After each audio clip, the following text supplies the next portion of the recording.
Self-Directed Learning Project with Ashley Elizondo. Hello everyone, my name is Ashley Elizondo and today I will be talking to you about my self-directed learning experience and what my journey to obtain the Google Level 1 certification looked like. My motivation: I decided to obtain this certification because as a third grade bilingual teacher, I had to teach all core subjects, and it being my first year teaching, I felt overwhelmed with the work and also doubted my ability to be able to incorporate technology appropriately while engaging students. Times are changing and technology can be a great tool educators can utilize to optimize how tasks are completed and how lessons are presented. Why Google Level 1 certification?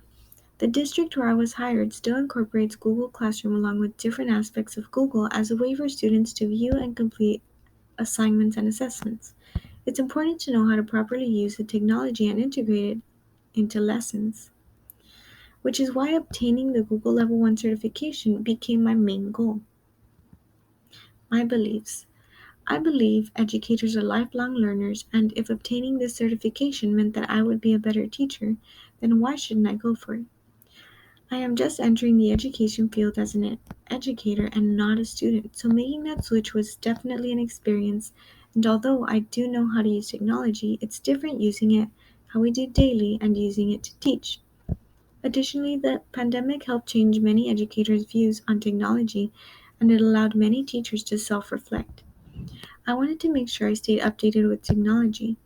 Therefore, securing this certification meant that I would be able to gain recognition for my work as an educator, demonstrate proficiency with Google tools, and it would allow me to make an impact on my students through the use of technology. The research. I completed my own research to figure out how I could obtain my Google Level 1 certification. Upon doing my research through Google for Education, I found a fundamental training program that Google offers to prepare you for the Google certification exam.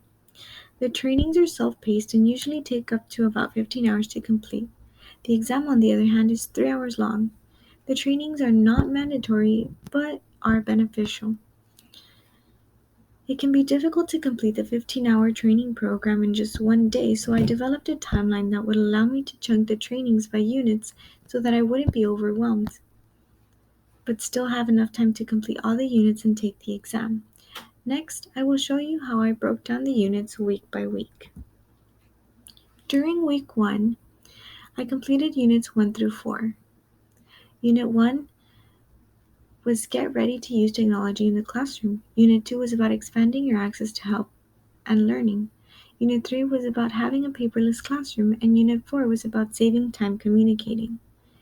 During week 2, I completed units 5 through 7. Unit 5 was about organizing activities for yourself and others. Unit 6 was about bringing meetings online, and Unit 7 was about bringing student work online. During week 3, I completed units 8 through 10. Unit 8 was about measuring understanding and sharing student growth. Unit 9 was about teaching students online skills, and 10 was about building interactive lessons. During week 4, I completed units 11 through 13. This was my final week, and during this time I also completed the certification exam. By this time, I had completed all the training units and I felt prepared.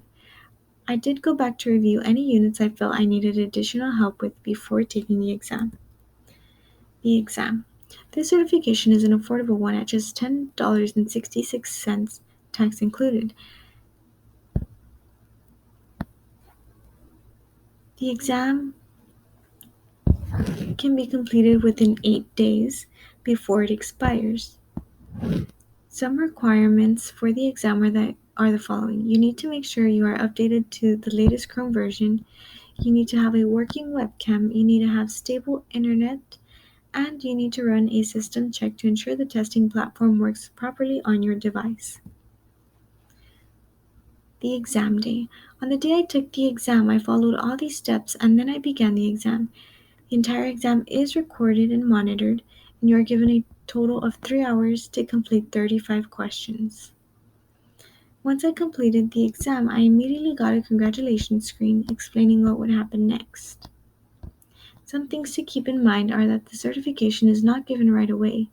It also takes 3 business days to receive the results, but you do get a pass or fail there and then. And the certification is valid for 3 years. Final thoughts. I can now say I am Google Level 1 certified, and I hope to continue to stay updated with current technology. I also plan to incorporate more of the skills I obtained through the training units in my classroom and when collaborating with other educators. Thank you for following me through my self-learning experience. It has been a great journey, and I hope it helps you plan and prepare for the certification.